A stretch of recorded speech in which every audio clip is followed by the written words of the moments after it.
Good morning friends. आज का हमारा टॉपिक है voltage transfer characteristics of CMOS inverter. मतलब इसको शॉर्ट में वीटीसी कह सकते हैं, वीटीसी ऑफ सीमॉस इन्वर्टर। ये एक्चुअल में वी आउटपुट और वी इनपुट के बीच का ग्राफ है फॉर सीमॉस इन्वर्टर।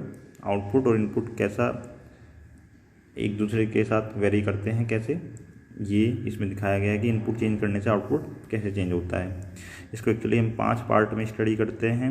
पहला पार्ट ओ से ए, दूसरा पार्ट ए से बी, तीसरा बी से सी, चौथा सी से डी और पांचवा डी से M.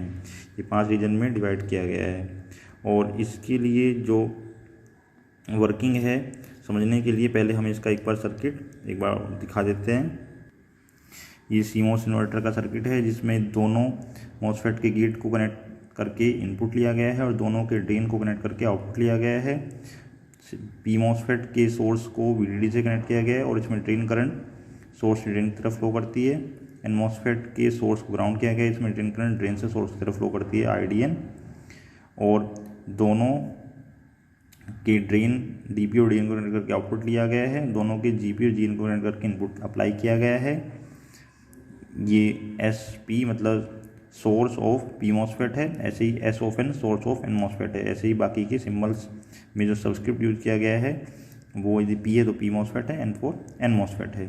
Source to drain for P MOSFET, source drain to source for N MOSFET. इन सर्किट की वोल्टेज ट्रांसफ़र कैरेक्टरिस्टिक्स हमें स्टडी करनी है। इसको स्टडी करने से पहले हमें प्रीवियस क्लास में जो हमने ड्रेन टू सोर्स करंट मतलब आईडीपी की इक्वेशंस ओमिक और सैचुरेशन रीजन में स्टडी की थी, और कंडीशन की पी मॉसफेट कब हमारा ओमिक रीजन में ऑपरेट करेगा और कब सैचुरेशन रीजन में ऑपरेट करेगा वो कंडीशंस एक बार देखनी होंगी। ऐसे ही एन मॉसफेट के लिए भी ड्रेन करंट की equation for ohmic and saturation region और conditions for P N MOSFET ताकि वो ओमिक रीजन में ऑपरेट कर सके, और कंडीशंस फॉर एन मॉसफेट ताकि वो सैचुरेशन रीजन में ऑपरेट कर सके। उन इक्वेशंस को एक बार रिमाइंड करा देते हैं। एन मॉसफेट के लिए कंडीशन ये सामने लिखी हुई एक बार देख सकते हैं कि gate to source voltage threshold voltage से ज़्यादा ज़रूर होना चाहिए ताकि चैनल क्रिएट हो सके, क्योंकि एनहांसमेंट मॉसफेट है, चैनल क्रिएट करना पड़ेगा।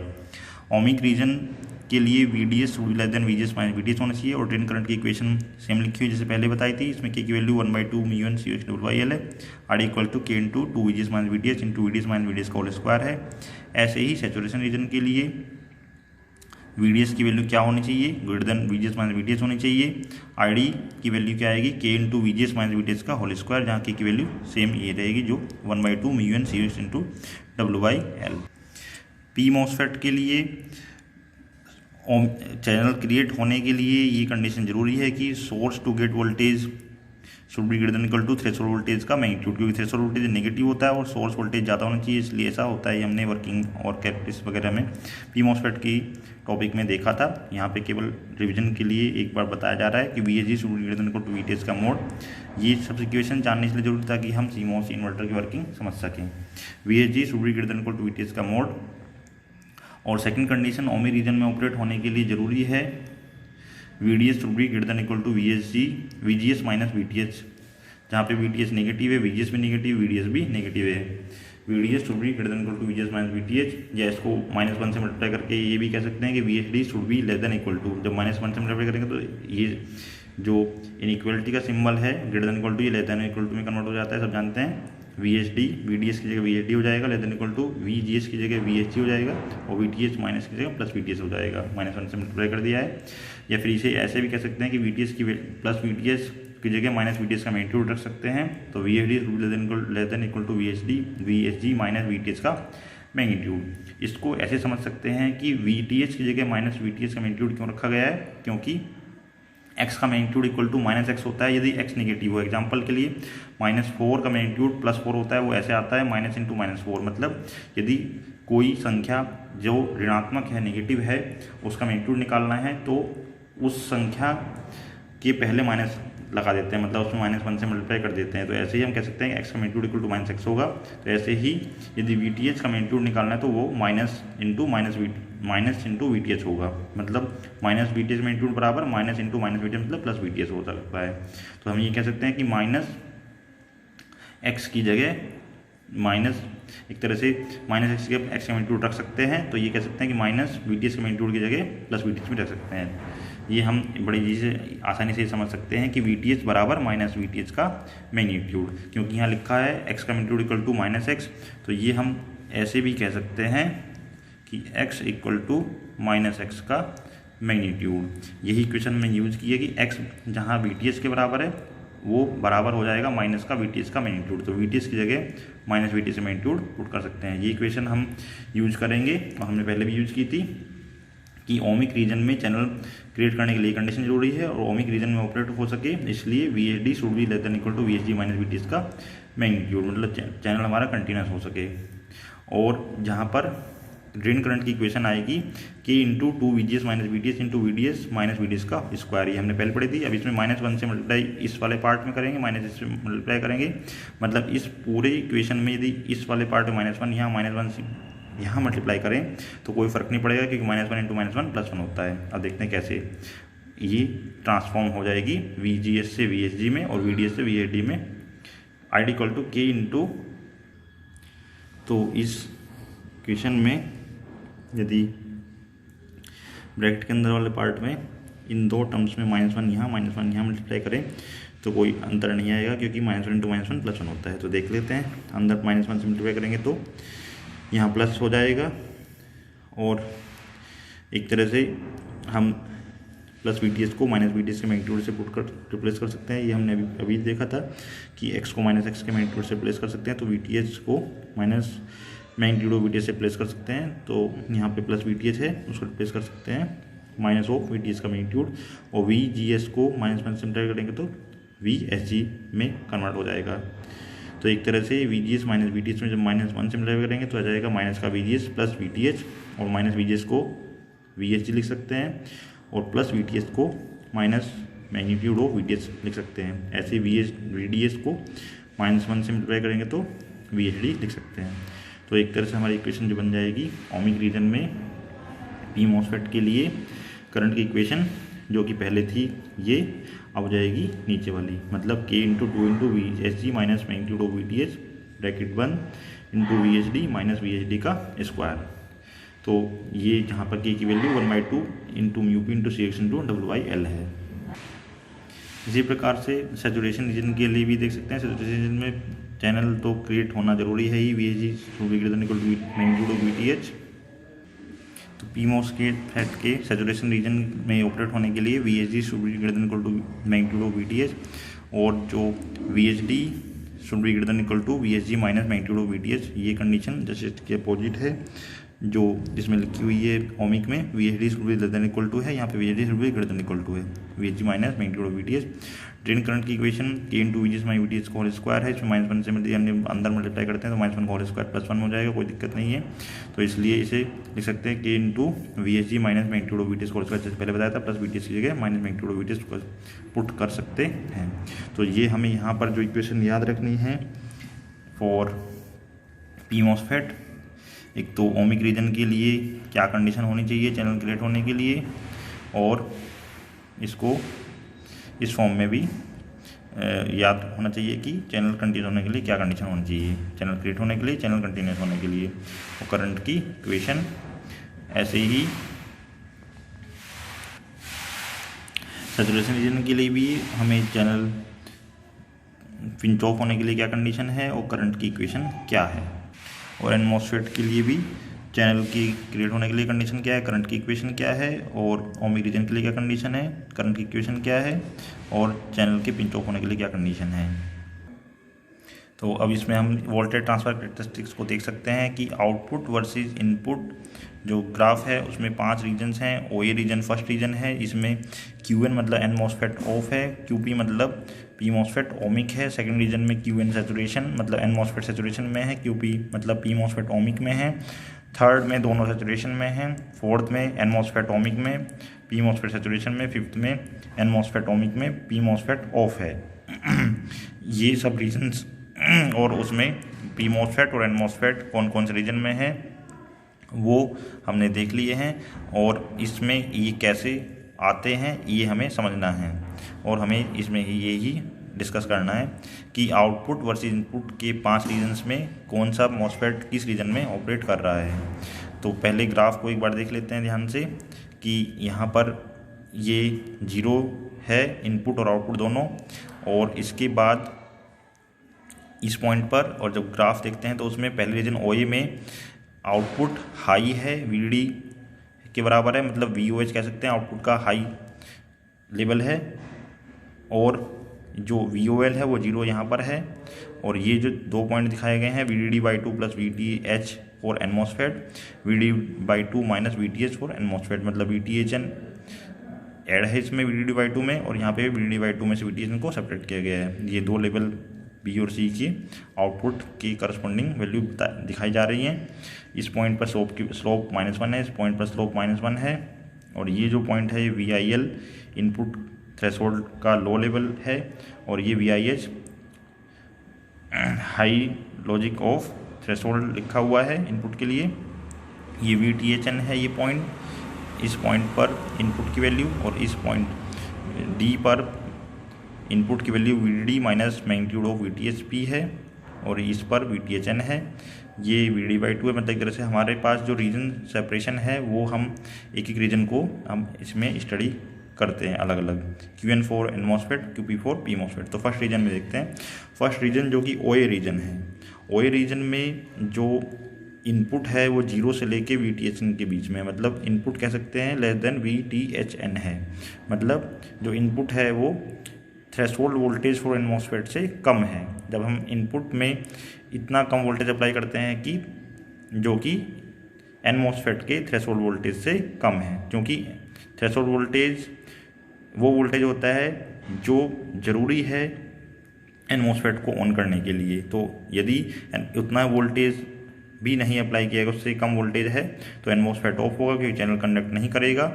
और हमारा P MOSFET यदि देखेंगे, इनपुट वोल्टेज यदि थ्रेशोल्ड वोल्टेज से कम है तो हमारे जो इससे पहले वर्किंग में हमने देखा था कि P MOSFET ऑन हो जाएगा और वो ओमिक रीजन में रहेगा। ऑन हो जाएगा, इसका कारण ये है क्योंकि इसका VSG जो कि हमने सोर्स टू गेट वोल्टेज है, सोर्स वोल्टेज VDD था, गेट वोल्टेज हमारा VTHN से कम है, तो सोर्स टू गेट वोल्टेज ज़्यादा होगा, ग्रेटर देन VTHP का मैग्नीट्यूड होगा, इसलिए वो ऑन हो जाएगा और ये ओमिक रीजन में ऑपरेट करेगा। V आउटपुट इक्वल्स टू हमारा VOH के बराबर आएगा। इसमें दिखाई दे रहा है साफ साफ कि V आउटपुट जो है हाई है, क्योंकि N MOSFET जो है ऑफ है, वो P MOSFEट ऑन है। तो आउटपुट वोल्टेज जो है डायरेक्टली आउटपुट नोड जो है वो P MOSFEट के थ्रू ड्रेन सप्लाई मतलब VDD से कनेक्ट हो जाएगा। तो इसलिए V output equal to VH equal to VDD आ जाएगा। सेकंड रीजन बात करते हैं AB की। इसमें दिखाई दे रहा है कि आउटपुट डिक्रीज कर रहा है। उसका कारण क्या है कि जब इनपुट इंक्रीज करता है तो सेकंड रीजन में देख सकते हैं कि इनपुट इंक्रीज कर रहा है और इनपुट वोल्टेज जो है VTHN से VDD/2 के बीच में है। थ्रेशोल्ड वोल्टेज 4 N MOSFET से ज़्यादा है लेकिन VDD/2 से कम है। इसमें N MOSFEट सैचुरेशन रीजन में होता है और P MOSFEट जो है ओमिक रीजन में होता है। N MOSFEट यहाँ पर ऑन हो चुका है और P MOSFEट अभी भी ओमिक रीजन में ही है।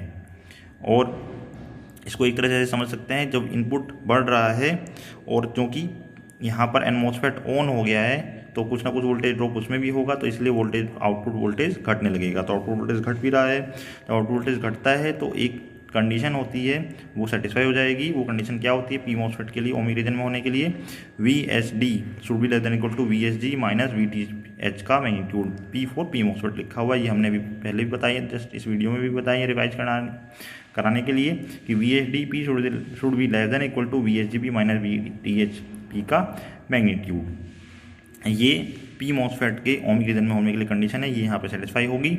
और इसको आउटपुट और इनपुट टर्म में देख सकते हैं कैसे सेटिस्फाई हो रही है। VSDP को लिख सकते हैं VS माइनस VD, और VS जो है फॉर ड्रेन, VS जो है P MOSFEट के लिए VDD के बराबर है और VD जो है वो आउटपुट के बराबर है, क्योंकि source voltage of P MOSFET power supply से कनेक्ट किया गया है और ड्रेन वोल्टेज जो है आउटपुट पे कनेक्ट किया गया है। तो VDD माइनस V आउटपुट लिख सकते हैं लेस देन इक्वल टू, ऐसे वी एस जी में लिखेंगे V S minus V G, V S का मतलब वी डी डी और वी जी का मतलब इनपुट वोल्टेज, क्योंकि गेट पर इनपुट अप्लाई किया गया है, तो V D D minus V in minus V T H का मैग्नीट्यूड फॉर पी मॉसफेट। इसको यदि सोल्व करेंगे तो वी डी डी से वी डी डी कैंसिल होके माइनस दोनों तरफ मल्टीप्लाई कर सकते हैं, माइनस वी आउटपुट इधर लिखा हुआ है, यहाँ पे लिखा है minus V in minus V T S P का मैग्नीट्यूड। जब माइनस वन आप मल्टीप्लाई करेंगे तो ये वी आउटपुट हो जाएगा, और ये क्योंकि लेस देन इक्वल टू लिखा हुआ है और माइनस वन से मल्टीप्लाई जब दोनों तरफ करेंगे तो ये ग्रेटर देन इक्वल टू में कन्वर्ट हो जाएगा। तो ये सिंपल मैथमेटिक्स है इनइक्वलिटी वाला, V output should be greater than equal to V input plus हो जाएगा और प्लस वी टी एच का मैग्नीट्यूड, इसका मतलब उसे माइनस वी टी एच लिख सकते हैं क्योंकि वी टी एच नेगेटिव है। ये हम पहले भी बता चुके हैं अभी कि कोई नेगेटिव क्वांटिटी उसका मैग्नीट्यूड कैसे निकाल सकते हैं माइनस वन से मल्टीप्लाई करके। तो इसे लिख सकते हैं V output should be greater than equal to V in minus V T H P का मैग्नीट्यूड। यहाँ पे V output V in minus V T H P से ज़्यादा है, इसीलिए यहाँ पर ये पी मॉसफेट ओमिक रीजन में ऑपरेट कर रहा है। और इसमें ध्यान देने वाली बात यह है कि इसमें जो इनपुट लेवल का जो logic level V I L है वो इसी रीजन में लाई करता है ए बी में। और चूँकि एन मॉसफेट और पी मॉसफेट की करंट बराबर होंगी, दोनों ऑन है, एन मॉसफेट के लिए जो एन मॉसफेट है वो सैचुरेशन रीजन में ऑपरेट कर रहा है और पी मॉसफेट ओमिक रीजन में ऑपरेट कर रहा है। उन दोनों की करंट की इक्वेशन ये मेंशन की गई जो हमने अभी थोड़ी देर पहले भी समझाई थी कि I D N equals to K N, N मतलब एन मॉसफेट के लिए, पी मतलब पी मॉसफेट के लिए यूज किया गया, के V G H minus V T H का whole square, V G H की वैल्यू वी इन के बराबर है माइनस वी टी एच का होल स्क्वायर। इनपुट वोल्टेज जो है गेट वोल्टेज के बराबर है, सोर्स वोल्टेज ग्राउंडेड है इसलिए वी जी एस बराबर वी इन वर्किंग में भी बताया गया था। और I D P equals to K P into two into V S G minus V T S का magnitude into V S D minus V S D का whole square use करेंगे। तो वी एस डी जो है V S का मतलब source voltage for P MOSFET मतलब V D D minus G gate voltage for P MOSFET मतलब V in. तो ये लिखा है V S G minus V T S का मैग्नीट्यूड और ये लिखा है V S D, V S मतलब source voltage for P MOSFET V D D के बराबर है और माइनस डी, डी मतलब drain voltage for P MOSFET मतलब वी आउटपुट के बराबर है। तो V two into V S G minus V T H का magnitude into V S D minus V S D का होल स्क्वायर। और इसमें ध्यान देने वाली बात है कि in logic low of threshold voltage मतलब वी आई एल जो है इसी रीजन में लाई करता है।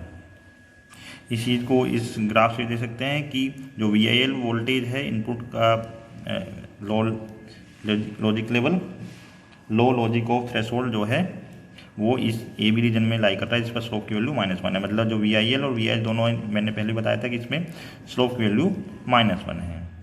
अब थर्ड रीजन जो है वो हमारा बी सी है और इसमें एक्चुअल में इनपुट का एक ही वोल्टेज लेवल है और आउटपुट बहुत तेज़ी से डिक्रीज कर रहा है। मतलब इसमें इनपुट की value V D D by 2 के बराबर है और आउटपुट की value V D D by 2 plus V T H N से V D D by 2 minus V T H N तक वेरी करती है। थर्ड रीजन में इनपुट जब और बढ़ाया जाता है तो वी इन की value V D D by 2 के बराबर रखी जाती है, तो इसमें आउटपुट और तेजी से डिक्रीज करता है और इसमें एन मॉसफेट और पी मॉसफेट दोनों सैचुरेशन रीजन में ऑपरेट करने लगते हैं। दोनों कांस्टेंट करंट सोर्स की तरह काम करते हैं, दोनों की करंट बराबर हो जाएगी। और पी मॉसफेट के सैचुरेशन के लिए कंडीशन हम पहले भी देख चुके हैं कि जैसे ही ओमिक की थी उसकी जस्ट अपोजिट थी। इसमें V H D P should be greater than equal to V H D P minus V T H का मैग्नीट्यूड हो जाएगा। और इसको सोल्व करेंगे जैसे पहले भी सोल्व किया था, इसमें वी एच डी और वी एच जी की वैल्यू पुट करके -1 सिंपलीफाई करके सोल्व करेंगे तो V output should be less than equal to V in minus V T H P. ये कंडीशन सेटिस्फाई होती है, इसीलिए पी मॉसफेट सैचुरेशन में ऑपरेट करता है। और दोनों में करंट बराबर है तो I D N equal to I D P होगा। दोनों की सैचुरेशन रीजन की इक्वेशन लिखी हुई है, इसमें कुछ ज़्यादा अलग नहीं है। K into V G S minus V T S whole square और K into V S G minus V T S magnitude whole square लिखा हुआ है। जो ये इक्वेशन केवल इनपुट की V D D by 2 value के लिए सेटिस्फाई होती है। इसमें देख सकते हैं कि फोर्थ रीजन जो है वो सी से डी के बीच में है। मतलब इनपुट वोल्टेज जो है बढ़ाकर वी डी डी बाई 2 से ऊपर कर दिया गया है और उसकी value V D D minus magnitude of V T S और पी मॉसफेट से कम है। मतलब वी डी बाई 2 और V D minus V T S magnitude के बीच में है। फोर्थ रीजन में इनपुट जब बढ़ाते हैं तो आउटपुट और घटने लगता है और इसमें वी इनपुट की वैल्यू इन दो रीजन्स के बीच में है वी डी बाई 2 और VDD minus VTH peak magnitude के बीच में है। इसमें V आउटपुट घट के Vin माइनस VTHN से कम हो जाता है और एक तरह से कह सकते हैं कि Vin should be greater than equal to output plus VTHN को सेटिस्फाई करने लगता है। इसलिए कह सकते हैं N MOSFET ओमिक रीजन में हो जाएगा, P MOSFEट जो है सैचुरेशन रीजन में ऑपरेट करेगा। और इन दोनों की करंट इक्वेशन लिख सकते हैं, N MOSFEट के लिए ओमिक वाली और P MOSFEट के लिए सैचुरेशन वाली, वो सेम लिखी गई हैं, VGS minus VTH into VDS minus VDS whole square, और ये जो VHG माइनस VDS पी के मैग्नीट्यूड होल स्क्वायर के रूप में लिखी गई है। ये पहले भी बता चुके हैं कैसे लिखी जाती हैं। और इसी रीजन में हमारा logic high of threshold voltage VIH लाई करता हुआ हमने अभी कैरेक्टरिस्टिक्स में भी देखा है। ये इसमें देख सकते हैं कि VIH जो है फोर्थ रीजन में लाई करता है, और जो इसके बाद फिफ्थ रीजन है वो D से M के बीच में है, मतलब VDD माइनस VTH के मैग्नीट्यूड से इनपुट की वैल्यू ऊपर बढ़ाई जाती है और VDD तक रखी जाती है। तो इनपुट वोल्टेज जो है VDD माइनस VTH मैग्नीट्यूड और VDD के बीच में। फिफ्थ रीजन में जब इनपुट वोल्टेज और बढ़ाया जाता है तो Vin की value VDD minus VTH peak magnitude से ऊपर की जाती है, तो P MOSFET जो है इसमें ऑफ हो जाता है क्योंकि जो उसका चैनल इस रीजन में नहीं बनता है। और N MOSFET जो ओमिक रीजन में ऑपरेट करता है तो N MOSFEट ऑन है, P MOSFEट ऑफ है, तो आउटपुट वोल्टेज जो है लो लेवल पे पहुंच जाता है और आउटपुट जो है 0 हो जाता है। तो हम फाइनली ये देख सकते हैं कि VTC मतलब voltage transfer characteristics of CMOS inverter जो है 5 पार्ट में स्टडी की जाती है। फर्स्ट पार्ट OA है जिसमें N MOSFET ऑफ है और P MOSFEट ओमिक रीजन में है। सेकंड पार्ट AB है जिसमें स्लोप की वैल्यू -1 है, इस पॉइंट पर VIL है और इनपुट जो है VTHN से VDD/2 के बीच में है। इससे पहले OA जो है 0 से VTHN के बीच में था इनपुट, और AB रीजन जो है उसमें इनपुट जो है VTHN VDD/2 के बीच में है, और इसमें N MOSFEट सैचुरेशन में, P MOSFEट ओमिक में। थर्ड पार्ट BC है, ये केवल इनपुट की VDD/2 वैल्यू के लिए होता है, आउटपुट VDD/2 प्लस VTHN से VDD/2 माइनस VTHN के बीच में है। और इसमें थर्ड रीजन में N MOSFEट सैचुरेशन में, P MOSFEट दोनों सैचुरेशन में, दोनों MOSFEट सैचुरेशन में कॉन्स्टेंट करंट सोर्स तरह कार्य करते हैं। चौथा रीजन CD है, इसमें इनपुट जो VDD/2 से VDD माइनस VTH पी के मैग्नीट्यूड के बराबर है के बीच में है, और N MOSFEट ओमिक है और P MOSFEट सैचुरेशन रीजन में ऑपरेट कर रहा है। Fifth region VDD minus VTH P के मैग्नीट्यूड और VDD के बीच में इनपुट वोल्टेज है, और इसमें जो N MOSFEट है वो ओमिक रीजन में ऑपरेट कर रहा है, P MOSFEट ऑफ है इसलिए आउटपुट इसमें 0 है। फर्स्ट रीजन में इनपुट लो है इसलिए आउटपुट हाई है, और फिफ्थ रीजन में इनपुट जब हाई हो गया तो आउटपुट लो हो गया, तो इसलिए कह सकते हैं कि जब इनपुट लो है तो आउटपुट हाई है, और जब इनपुट हाई है तो आउटपुट लो है, मतलब इनपुट के जस्ट अपोजिट आउटपुट मिल रहा है, इसलिए इसको इन्वर्टर कह रहे हैं। इसलिए कह रहे हैं कि CMOS वर्क इन्वर्टर। तो CMOS इन्वर्टर की हमने कैरेक्टरिस्टिक्स को इसमें स्टडी किया है। Thank you.